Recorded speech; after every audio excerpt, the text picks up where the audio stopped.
7 আৰু 8 কুৱেশ্যনটো চাম। 7 নম্বৰ কুৱেশ্যনটো কৈছে যে এটা সমবাহু ত্ৰিভুজৰ কালি নিৰ্ণয় কৰা। কুৱেশ্যনটো লিখি দিছোঁ এবাৰ। এটা সমবাহু ত্ৰিভুজৰ কালি নিৰ্ণয় কৰা যাৰ পৰিসীমা 24 cm। অৰ্থাৎ কি, এইটো যদি আমি এটা সমবাহু ত্ৰিভুজ বুলি ধৰোঁ এ বি চি, এইটোৰ বাহুৰ দিশ এ হ'ব, প্ৰত্যেকটো এ হ'ব, যিহেতু সমবাহু সমান বাহু এইডাল এইডাল এইডাল তিনিওডাল সমান। আৰু কি কৈছে, এইটোৰ কালি কৈছে কি পৰিসীমা কৈছে কি 24 cm। এতিয়া কালি উলিয়াব লাগিব ত্ৰিভুজটোৰ। এই কালি উলিয়াবলৈ আমি এতিয়া সলভ কৰিব লাগিব হিৰণৰ সূত্ৰ ব্যৱহাৰ কৰি, হয়নে নহয়? গতিকে আমি এতিয়া কি কৰিম, লিখিম যে সমবাহু ত্ৰিভুজটোৰ পৰিসীমা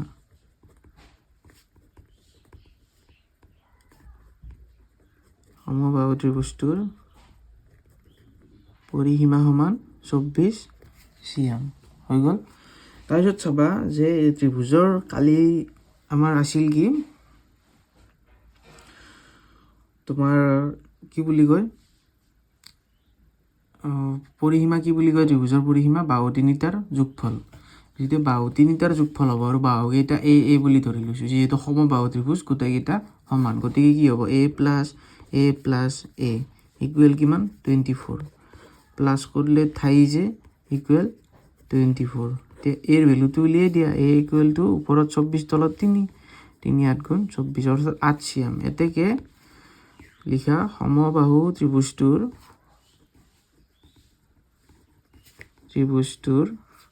বাহুৰ জোখ, যিহেতু এডাল পালে গোটেইকেইটা পাম, কাৰণ সমবাহু মানে কি সমান বাহু গোটেইকেইটা, গতিকে 8 cm। সমবাহু ত্ৰিভুজটোৰ বাহুৰ জোখ 8 cm।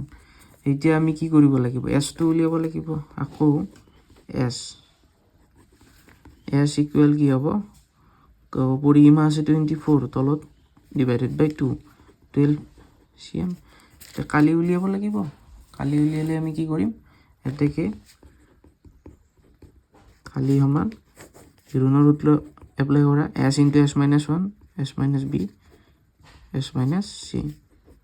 চ' এছ কি হ'ব 12 মাইনাছ এ কি হ'ব 8, এছ কি হ'ব 12, বি কি হ'ব 8, এছ কি হ'ব 12, চি কি হ'ব 8। কাৰণ সমবাহু ত্ৰিভুজ গোটেইকেইটা সমান হ'ব, এইটো 8 এইটো 8 এইটো 8, গতিকে চব 8। তাৰ পৰা কি কৰিবা 12 ইনটু 12 8 গ'ল 4, 12 8 গ'ল 4 চব 4 হ'ব হ'ল। এতিয়া চোৱা, আমি এই 12টোক 3 ইনটু 4 বুলি লিখিব পাৰোঁ, 3 4 গুণ 12, ইফালে এটা 4 ইফালে এটা 4 ইফালে এটা 4। এতিয়া চোৱা এযোৰ দুযোৰৰ পৰা এটা 4 বাহিৰত আহিব আৰু ৰুটৰ ভিতৰত কি থাকিব 3 থাকিব। তাৰপিছত 4 4 গুণ 16 √3 cm স্কুৱেৰ, 4 স্কুৱেৰ, ৰুটৰ ভিতৰত 4 স্কুৱেৰ আছে, বাহিৰত লিখিলে কি হ'ব 4 হ'ব, হয়নে নহয়, পাইছান? গতিকে 16 √3 cm স্কুৱেৰ হৈ গ'ল। তাৰপিছত আজটো কৰিব লাগিব। আজটো কৈছে কি, আজটো প্ৰশ্ন লিখি নাথাকোঁ, তোমালোকে কিতাপত চোৱা, মই কৈ দিম এবাৰ, কিতাপত চাই লোৱা। আজটো তোমাৰ কৈছে যে এটা সমকোণী ত্ৰিভুজৰ অতিভুজৰ মাপ 13 চেণ্টিমিটাৰ আৰু এটা বাহুৰ মাপ 5 চেণ্টিমিটাৰ হ'লে ত্ৰিভুজটোৰ কালি নিৰ্ণয় কৰা। ধৰি ল'লোঁ এইটো এটা সমকোণী ত্ৰিভুজ, যিটো ৰাইট এংগল বুলি কয়, হয়নে, য'ত সমকোণ অতিভুজ আৰু বাহু থাকে। এইডাল যদি অতিভুজ বুলি ধৰোঁ, অতিভুজৰ সন্মুখৰ যিটো কোণ সেইটো সমকোণ, অৰ্থাৎ এইটো সমকোণ, নাম দিছোঁ এ বি চি। এইটো কি কৈছে, অতিভুজৰ মাপ 13 চেণ্টিমিটাৰ আৰু এটা বাহুৰ মাপ 5 চেণ্টিমিটাৰ, এইটোৱে আমি 5 চেণ্টিমিটাৰ বুলি ধৰি লৈছোঁ ভূমিত, হয়নে? এতিয়া এইটোৰ কালি উলিয়াব দিছে আমাক, এতিয়া কালি উলিয়াব লাগিব। লিখিম এইটো যে ধৰা হ'ল ABC সমকোণী ত্ৰিভুজৰ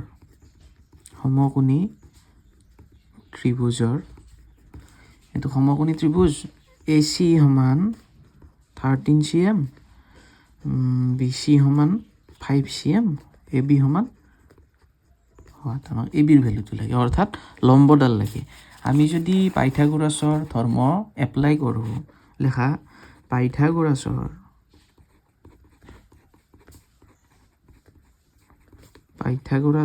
সূত্ৰ ব্যৱহাৰ কৰি বা ধৰ্ম ব্যৱহাৰ কৰি কি কৰিব পাৰোঁ, এই কৰ্ণ স্কুৱেৰ যিটো AC স্কুৱেৰ ইকুৱেল কৰ্ণ স্কুৱেৰ সমান ভূমি স্কুৱেৰ যোগ BC স্কুৱেৰ যোগ লম্ব স্কুৱেৰ, অৰ্থাৎ AB স্কুৱেৰ।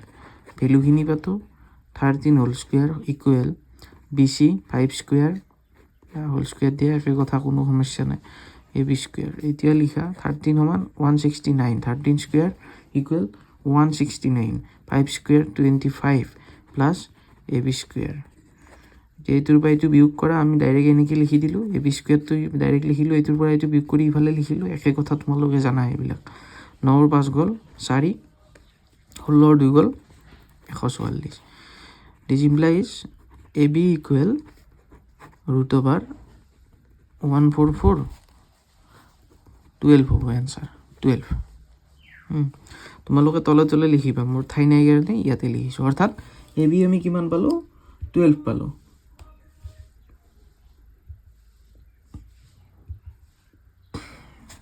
অংকটো হ'লে আৰু আমাৰ এতিয়া পৰিসীমাটো উলিয়াব লাগিব। পৰিসীমাটো উলিয়াই কি কৰিব লাগিব, আমি কালি উলিয়াব লাগিব। সেইখিনি তোমালোকে স্ক্ৰীনশ্বট লৈ লোৱা।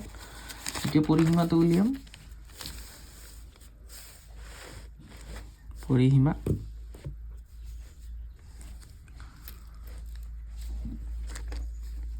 লিখা, পৰিসীমা সমান বাহু তিনিটাৰ যোগ ফল। গতিকে কি হ'ব, বাহু তিনিটা এটা কিমান আছিল, 13 আছিল, এটা 12 আছিল, এটা 5 আছিল। কিমান হ'ল, 10 20 25 26 27 28 29 30 চেণ্টিমিটাৰ। এতেকে পৰিসীমা সমান 30 চেণ্টিমিটাৰ। এতেকে এছ সমান কিমান হ'ব, এই 30ক যেতিয়া 2ৰে হৰণ কৰিম কি পাম আমি, 15 পাম, 15 cm। এইটো পৰিসীমাৰ পৰা এছ উলিয়ালোঁ, তাৰমানে কি অৰ্ধ পৰিসীমা উলিয়ালোঁ। এতিয়া কি কৰিম, কালি উলিয়াম। এতেকে ABCৰ কালি √S into S minus A into S minus B into S minus C। S কিমান হ'ব, 15 হ'ব। 15 মাইনাছ A আমি 5 ধৰিলোঁ, কোনো সমস্যা নাই, যি ধৰা। এছ কি ধৰিলোঁ,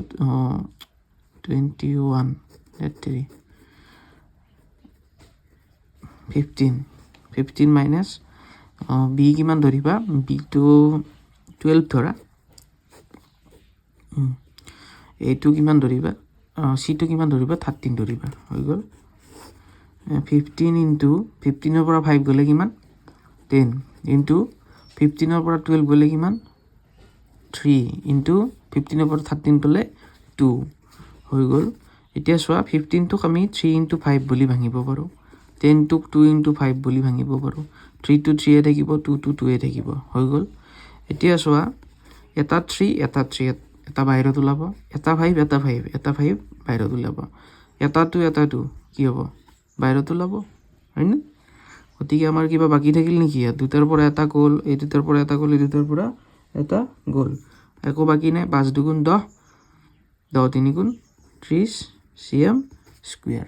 অৰ্থাৎ এই সমকোণী ত্ৰিভুজটোৰ কালি 30 cm স্কুৱেৰ বুলি আমি উলিয়াই দিলোঁ, হয়নে নহয়? একো নাই বিশেষ, ওলাই গ'ল। এটা বাহুৰ জোখটো উলিয়াই ল'লে কোনো সমস্যা নাই, যিহেতু সমকোণী ত্ৰিভুজ পাইথাগোৰাছৰ ধৰ্ম ব্যৱহাৰ কৰি আমি উলিয়াই লৈছোঁ, হয়নে? তোমালোকে স্ক্ৰীনশ্বট লোৱা এবাৰ, লোৱা যদি লোৱা নাই, লৈছা যদিতো ভাল কথা, স্ক্ৰীনশ্বট লৈ লোৱা। সেইটো তাৰপৰা এইখিনি হ'ব দিয়া। নেক্সট ভিডিঅ' লগ পাই আছোঁ। এক্সাৰচাইজ 12.2 এইটো আমি কৰিম, তোমালোকে চেষ্টা কৰিবা এবাৰ, বেলেগ একো নাই, এইটোত একেবাৰে সহজ। সেইটোত মানে কি চতুৰ্ভুজৰ কালি উলিয়াব লাগিব হিৰণৰ সূত্ৰ ব্যৱহাৰ কৰি, অলপ কৈ দিছোঁ মই, চাই লোৱা।